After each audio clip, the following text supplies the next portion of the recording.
जय श्री श्याम दोस्तों, कैसे हो आप लोग। उम्मीद करती हूँ सब मस्त और स्वस्थ होंगे। मैं भी एकदम मस्त और स्वस्थ हूँ।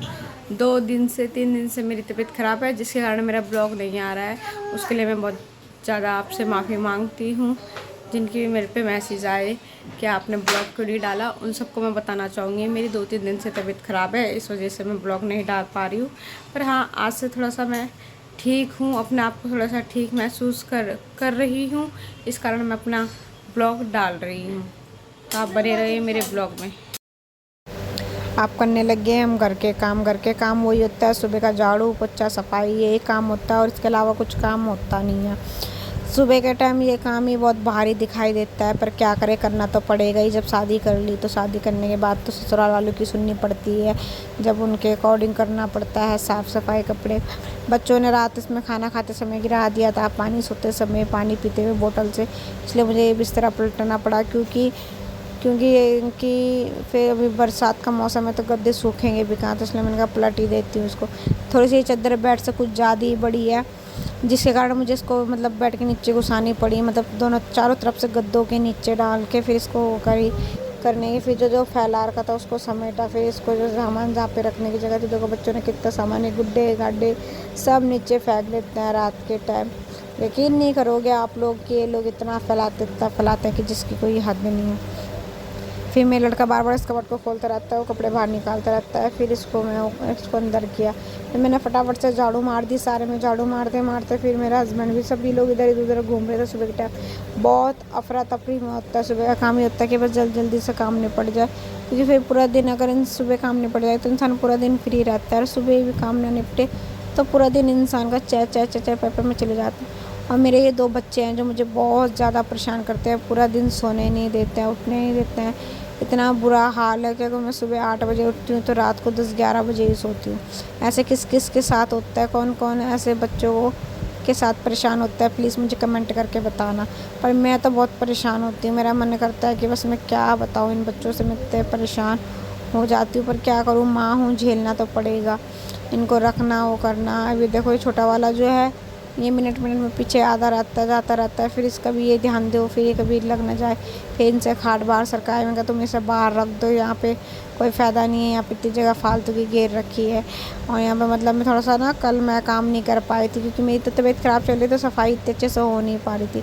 इसलिए घर में इतना ज़्यादा फैल रखा था, ना कपड़ों की तह वगैरह कुछ भी नहीं हो रही थी। इस घर में ये चीज़ है कि मतलब कोई मरो जियो कुछ भी होए, मतलब इस घर में काम जो है करना ही करना है, हमारा हो चाहे जो। अब देखो गाइस, यहाँ का बाहर का व्यूज़ कितना बढ़िया आ रहा है ना। मुझे ना ये वाला मौसम अच्छा लगता है, ना ज़्यादा गर्म ना ज़्यादा ठंडा, जो नॉर्मली हवा चलती रहती है बढ़िया से ना। बारिश मुझे पसंद नहीं है। फिर मैं फटाफट बाहर पे झाड़ू लगा के फिर यहाँ बाहर बरामदे पे झाड़ू लगा दी, क्योंकि यहाँ पे मेरे बच्चे खेलते हैं, ये रोज़ इतना गंदा कर देते हैं, बस मैं क्या बताऊँ आपको।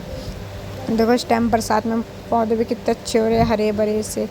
ये बताओ पीछे जो लगी हुई है वो किस चीज़ की बेल है, ये लोग ज़रूर आप मुझे बताना कमेंट करके, ठीक है गाइज़। उसके बाद देखो मैं यहाँ पे ये कर रही हूँ। मेरे बच्चे मुझे इतना परेशान कर रहे थे, बस पूछो मत।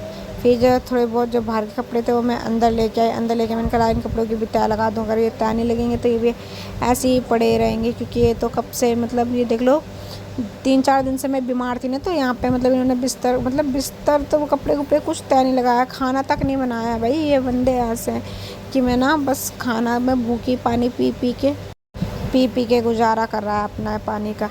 ये लोग ऐसे हैं, मतलब दुख हो बीमारी हो कुछ भी हो ना, सपोर्ट नहीं करते बिल्कुल भी। मतलब इनके यहाँ का ये कहना है कि मतलब लेडीज़ है तो लेडीज़ को किस चीज़ के बना के गया है, घर के काम के लिए फिर यहाँ नाश्ता बना दिया था। फिर इन लोगों को मैंने नाश्ता दे दिया था, मैंने कहा तुम लोग नाश्ता करो अपना, ये दोनों को नाश्ता दिया। फिर मैं अपने किचन में आ जाती हूँ। फिर ये किचन में तो इनका दूध ना निकाले गैस पे, ऐसा कभी हो नहीं सकता। किचन कभी फैलाए ना, ऐसे कभी हो नहीं सकता, जिसके कारण मुझे फटाफट गैस फिर दोबारा से साफ़ करनी पड़ी। मैंने धोई मांजी उसको, मतलब बर्तन धोने के साबुन से धोती हूँ मैं, साफ़ हो जाती है वैसे उसी से मेरी गैस। लोग क्लीनर पता नहीं क्या क्या यूज़ करते हैं, पर मैं कुछ यूज़ नहीं करती, मैं यही यूज़ करती हूँ। और मैंने आपको बताया था अपने पिछले ब्लॉग में कि मैं खाली जो हफ्तों में डीप क्लीनिंग करती हूँ, वो भी जिस दिन मेरे हस्बैंड की छुट्टी होती है उस दिन मैं क्लीन करती हूँ, ना तो मैं फिर ऐसे ही रखती हूँ, क्योंकि मेरे बच्चे मुझे करने नहीं देते। किचन मेरा ऑलमोस्ट साफ़ हो चुका था, बस मेरे बर्तन रह चुके थे। बर्तन रहने के लिए मैं बर्तन भी फटाफट धो देती हूँ, क्योंकि बर्तन भरे से ही मतलब किचन फैला हुआ लगता है। अगर बर्तन धुल जाए तो ऐसा लगता है कि पूरा किचन खाली हो चुका है, मतलब किचन समेट चुका है। ये हमेशा किचन की खासियत है। किचन में जितने बर्तन रहेंगे किचन उतनी गंदी और फैला हुआ लगता है। और किचन में जितनी जल्दी अगर बर्तन ना हो ना सिंक में और किचन फैली हुई रही तो ऐसा लगता है कि हाँ कुछ नहीं फैल रखा है।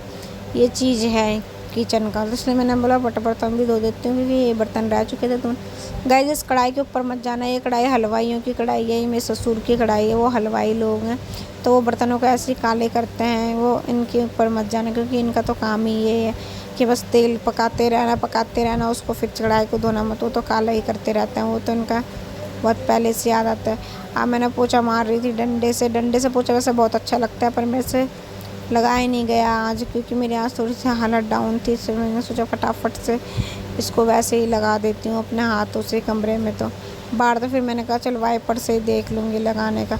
ये नीचे उतर रहा था तो मैंने इसको आँख दिखाई, ये नहीं उतरा। देखो फिर मैंने वाइपर ही उठा लिया, मैंने कहा वाइपर से ही मार देती हूँ, क्योंकि वाइपर का पोछा जो है मतलब लग तो सही जाता है पर ज़्यादा साफ़ नहीं लगता। डंडा का पोछा जो है ना बिल्कुल एक एक चीज़ साफ़ से साफ़ कर देता है, ये खासियत है इसकी।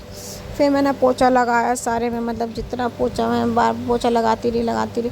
फिर देखो यार काम में ना मेरा ना बिल्कुल मन नहीं कर रहा है आजकल करने का, क्योंकि मेरी तबीयत ठीक नहीं है और कोई सपोर्ट में भी नहीं है। बच्चे मुझे इतना परेशान करते हैं, मैं खुद अपना ब्लॉग बनाती हूँ, खुद एडिट करती हूँ, मतलब 1 मिनट का भी सहारा नहीं दे सकते, मतलब कि इस चीज़ में कि तू मेरे को कि सपोर्ट कर। मतलब ये लोग मुझे बिल्कुल सपोर्ट नहीं करते और मुझे बोल रहे कि तू ब्लॉग बनाना शुरू कर दिया तूने, ब्लॉग बना के क्या करेगी, ये सो करके। देखो कपड़ों की तय भी लगा रही हूँ मैं। इधर अपने लड़के को भी बैठा रखा है, क्योंकि वो छोटे वाले को परेशान कर रहा था, तो मैंने उसको बोला चल तू मेरे साथ कपड़ों की तय लगा, देखेंगे कौन जीतेगा, जो जीतेगा कि वो उसकी सुनेगा।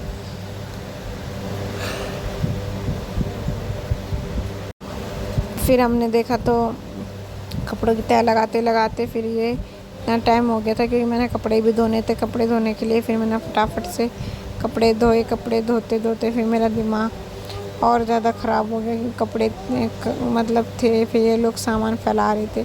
गुस्सा तो मुझे बहुत गाइस अब मैं धोने जा रही हूँ कपड़े धोने के बाद मिलती हूँ, क्योंकि कपड़े धोने का जो व्लॉग है वो मैं वहाँ पे शूट नहीं कर पाऊँगी, उसके लिए सॉरी। धोने के बाद फिर आपको दिखाती हूँ कितने कपड़े धोए हैं मैंने। देखो मैंने अपने कपड़े भी फैला के सारे घेर दिए, कुछ बाहर का वहाँ पे भी डाले थे, मतलब गेट के साइड जहाँ से लोग ऊपर आते जाते, और वहाँ का मैं शूट करना भूल गई, उसके लिए सॉरी। इधर मैंने बड़े छोटे वाले लड़के को नहला धुला के और दूध पी के सोने भी लग गया। थोड़ा सा मैं यहाँ पे मस्ती भी करने लग गया, ऐसी मजाक मस्ती में थोड़ी सी मस्ती भी कर ली थी। फिर नहा धो के मैंने किया पूजा पाठ करके बाबा को नहलाया धुलाया, उनका स्नान करा, उन्हें कपड़े पहनाए, उनके चंदन लगाया, पूजा पाठ करे बिना तो देखो कुछ नहीं होता, एक लेडीज़ का काम ही होता है पूजा करना। फिर मैंने फटाफट से पूजा करी। पूजा करने के बाद मेरा काम मतलब ये फिनिश हो जाता था। मेरा काम ख़त्म, अब मैं लेट गई हूँ। सुला दिया था मैंने, अभी इसकी सोने की बारी है, अभी सो जाएगा। रात को मतलब सॉरी 5-6 बजे हस्बैंड आए तो उनके लिए फिर खाना बना फिर रात को घर नहीं आते। यहाँ पे मैं इसको खिला रही थी लड्डू को, कि लड्डू कैसे करके खिला रही थी। फिर ये आए, फिर इनको खाना वगैरह दिया।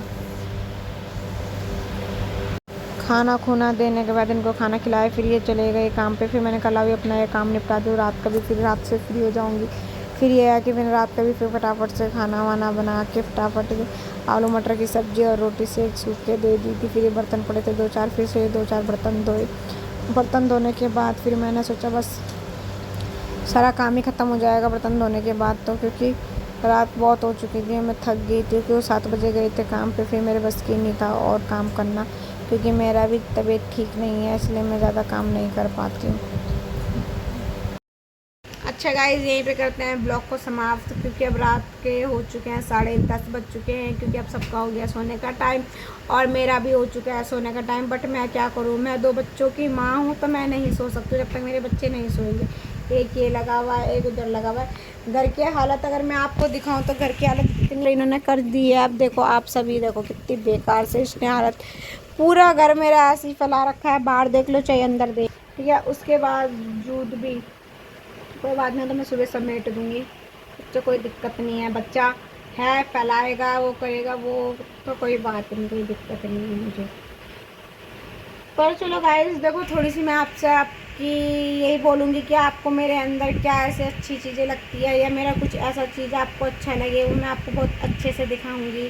आपको मतलब कुछ भी चीज़ आप अगर मेरे से चाहते हो कि मैं इस तरीके से करूँ, या मेरी ब्लॉग में कोई भी कमी है, या एडिटिंग में किसी भी चीज़ में मुझको कोई भी कमी हो, तो आप मुझे बता सकते हो कि भाई आप मुझे कमेंट कर देना कि भाई तुम्हारे ब्लॉग में ये है। मैं सब कुछ उसको कोशिश करूँगी मैं ठीक करने की, क्योंकि देखो एक आप ही हो जो मुझे सपोर्ट करेंगे, आप लोग ही मुझे बताओगे। और एक बात और बताना चाहूँगी मैं, देखो अपनी दिल की, दूसरों की नहीं मुझे पता, पर मैं अपनी दिल की बताना चाहूँगी।